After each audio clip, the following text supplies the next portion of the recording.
BBM, Bibiche Mbombo officiel, toujours à la pointe de l'information.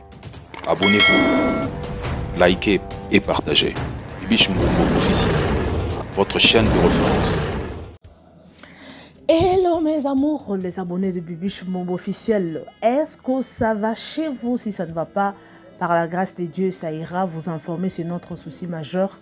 Toya Kawana, toujours pour nous informer bino concernant l'actualité nyon sozo les kana na kati ya communauté congolaise na biso. En tout cas na lingi bino mingi, en tout cas pour s'abonner ceux qui sont la première fois na yo au kota na chaîne na biso, abonne-toi, laisse un petit commentaire et kosa la biso bien. Merci beaucoup. Voilà, au besoin mon wana ezali photo ya actrice Nabiso Obolingara mingi Mimi Kabongo. Mimi Kabongo, la fille de ouf. La fille de ouf, star Nabiso en tout cas. Et aza na façon na ya ko jouer a mema biso likolo. Aye la biso style na ye la fille de ouf. Donc ami benga la fille de ouf quand de boyebi batwebele.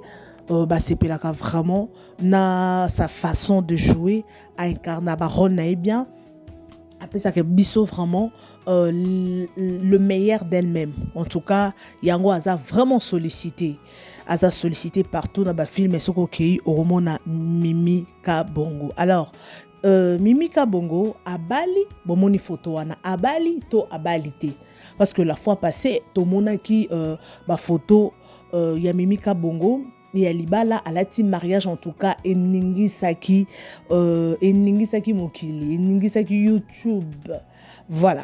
Et les loto moni sous photo mususu na mobile na ye en tout cas batebele bazo tourna est-ce que ça solo bino bozala kaka boye la biso bo pasola biso motema boye est-ce que ça solo to ezali ya lukuta. En tout cas toko découvrir ango ensemble nabino parce que nyonso eza kaka théâtre te to découvrir ango ensemble nabino. En tout cas merci beaucoup na confiance au Bope Sangai. Merci beaucoup vraiment na apprécier confiance Bope Sangai. Bato nyonso bao s'abonner chaque jour. En tout cas, na lingi bino ya trop. Je vous aime, je vous adore. Courage au Bope Sangai, ba encouragement na bino, ba like, ba commentaire, na ba rope bazo finga.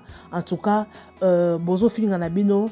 Merci parce que botali na nous et puis bo fingi. Merci pour na un view boko de selinga to fingi na yo mais il y a pas de problème. Mais merci pour na un view code selinga. Next time ceux qui bozo finga lisusu, na préféré na bloquer parce que une femme ou un homme éduqué azoaton na yete atomboli téléphone na crédit na ye na airtime na ye aye a commis pour na insulter les gens. En tout cas vraiment c'est très ridicule. Voilà. Mimi Kabongo c'est notre artiste. Naïf Sabino vraie version ya makambo ndenge zali. Est-ce qu'il y a bali to abalite. Bo découvrir en gros siko bo s'abonner massivement. Wana nazo souhaité happy birthday comme on a toujours l'habitude de le faire dans notre émission. Ah ouais, c'est vraiment la coutume de souhaiter happy birthday, joyeux anniversaire vraiment à tous ceux qui fêtent aujourd'hui. Joyeux anniversaire à vous partout, Bozali. En tout cas, Nzambe, Yalola, Apambola Bino, Abaxela Bino, Mikolo Ebele. Et mes condoléances na bato Nyon Sobaza éprouvé na se amoy oyo. En tout cas, courage à vous. Nzambe Ape Sabino makasi. Et courage na ba o baza na ba problème, ba o baza malade na ba hôpital. En tout cas, bonne guérison à vous. Qu'est-ce qui se passe avec Mimi Kabongo? Bato ebele bazo loba. Mimi à Bali. Cette fois-ci, ils ont théâtre à Bali. Tout découvrir ezali nini. Mimi Kabongo à Bali na ye te. Parce que bato mimi bazo la bayeba. À Bali te, ils ont juste photo. Il y a tournage. Voilà. Et ça, juste photo. Il y a tournage. Boyebi, Mikolo yo, théâtre nabiso congolais évolué. Donc, et comme ceux qui ont joué rôle, il y a moi, c'est mobile babalani. En tout cas, vraiment, bazo jouer en gros, comme kokende. En fait, comme ça, la professionnalisme, tout koloba. O tobe ngwe ça professionnalisme ceux qui donc ba komi ko kende na un pas deux pas il y a professionnalisme ceux qui balobi que rôle oyo bozo jouer bo balana en tout cas comment organiser cérémonie ya libala balati pe soki s'agit ya kolata voile bolati voile soki il s'agit ya kolata bilamba ya mariage coutumier en tout cas tokomo mona ba comédien ebele ba comment ça les locaux ça prouve déjà que non baza vraiment un pas vers l'épanouissement vers le professionnalisme et ça là vraiment bien yango en tout cas l'artiste na biso tozo encourager bango oyo bazo sala oyo ba continuer ko sala parce que eloko aboto mona ki yango pa ya dinana la douce on a vu ça to mona ki dinana la douce na film na ye oyo eutaki koleka en tout cas a tournaki très bien au bazalaki azaki mwasi Omar famille balinga qui était et ayako kutana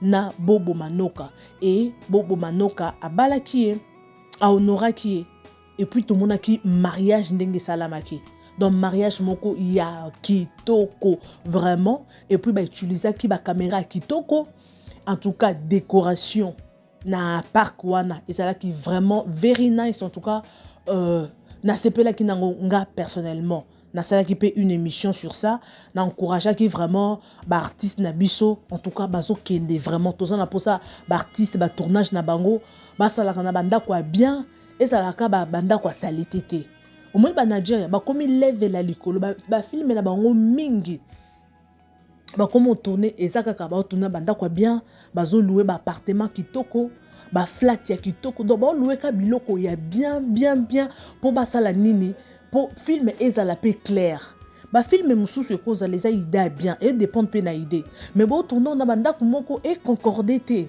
au moins eloko on appelle Matisse et Kitisaka il faut bon ça la caméra ya bien bon ça la décor ya banda ko eza bien artiste balata kitoko maquillage ezala kitoko moi que non épais ça aspect et puis ça pour ça que au moins image claire biso total ba image mususu na ba télévision autant la image au mona otie image bon image flou okoyoka kuta petia kotala ngote yango bato basala ba filmer ba émission ba nini bo sala que fort bo sala ngona ba qualité ya likolo pour ceux qui bato muto ota na téléphone ezaka vraiment na problème té mais bato ba otala ngo directement na télévision ceux qui image eza flou muto kotala kuta ko zapper ça les misu passe bon bazana ba nini ba YouTube na télévision ba yeba na zoloba soki eza mabe et au salon misu passe okoko supportant ngote donc tozana pour ça évolution en tout cas bon zwaka temps aux 8 ans au pour ça la film na yo il faut make sure que non film wana mbongo dépensé en fait au remboursant ngo parce que au sali film ya kitoko et zongi c'est le pe mbongo oyo dépensaki parce que film ça dépense ko futa bactère ba place à ko louer ce qui s'agit ko mela masanga bo soma masanga ce qui s'agit ko lia na restaurant bo ko lia tout ça et ça producteur de muta ko dépenser mbongo wana sikoyo yo soki osali bongo te osali ka osaka biloko moko ya pamba bon film pe côté kamate et autres dépendre pe na idée en tout cas vraiment c'est une bonne chose Mimika Bongo abali na été Mimika Bongo azali encore célibataire tu dis que non abota mwana na ye moko jusque là toyoka ki lisa en fait toyoka ki kana ba théâtre na bango ndenge zalaka nazobala to ebite ceux qui zalaki comédie ceux qui zalaki lukuta ngana bino to ebite mais en tout cas toko souhaiter que non baba la paix et que ça la biso bien parce que jusque là tout le monde ba comédien ya mibali nde ba bala souvent ba comédien bazo bala souvent tout le monde a décor a utiko bala tout le monde qui Pierrot a balaki tout le monde qui Eyenga balaki tout le monde qui Gesho a balaki en tout cas tout le monde a ba bala toko sepe la paix tout le monde a bana basi bon bazo bala et que ça la biso vraiment kitoko donc c'est ça tout en pour ça épanouissement évolution na théâtre na biso parce que dans un film mon natala qui bazo jouer donc Mutambongo jouer dans Mutambongo obetali solo que non na oti na banque na oti ko zo $10,000 na oti ko zo $20,000 na oti na leki na poto obetali solo ba jouer la Mutambongo mais ndako bando jouer Mutambongo et so concordé té donc Mutambongo il faut jouer bon ça fait fort hein so ko zo jouer Mutambongo vous ça l'effort au jouer place moko bien décor moko ya bien ndako bien bandako koma nango ya ko louer na kinwana ba appartement ko louer et comment nango belé na mona na majabu gospel majabu bazana ba appartement bazo louer c'est ya kitoko ya propre na ebité na ba kongola soki za combien wana na ebité mais on senti ba appartement ya propre wana soko zo jouer mutambo bo jouer bo louer ta pour na journée moko au moins que peut sa filmer couleur mususu comme peut tout le monde n'est pas si la paye bablo mususu a jouer quand ba appartement bien et Bellevue aussi parfois ba jouer na appartement bien mais peut-être chaque fois que ba appartement peut-être des arracheurs makasi na habité mais ce qu'on a pour ça la film est bien oté quand on peut libanda il faut nyonso ane la bien réalisation ezala bien acteur balata bien nyonso eleka bien donc moi que non donc c'est ça tous on a pour ça théâtre na biso et kende liboso Mimika Bongo aza mutu abanda théâtre kala mais abandé komata malembe et lelo Mimi a commis sollicité partout na ba théâtre belé donc azo apparaître kaka en tout cas vraiment YouTube et ça li tout bien hein? Franchement na banzonding ezalaka po ba bengo na banzonding oko tourner par semaine une fois deux fois trois fois mais lelo acteur na biso actrice ba comment vraiment busy mutu moko ako jouer par jour atteint na 5 chaînes ako jouer adore jouer partout et comme si bango busy et comme si bango en tout cas na mona babwaka liso mabanga te hein parce que obwaka libanga c'est comme rare babwaka mabanga parce que ayebi que non na ba tournage na ye a se retrouver na $500 a se retrouver na $1000 on met que non et ça la bango bien tout le monde na ba comédien bazo mata bazo kita kwenda vutuka ba kende poto na facilité.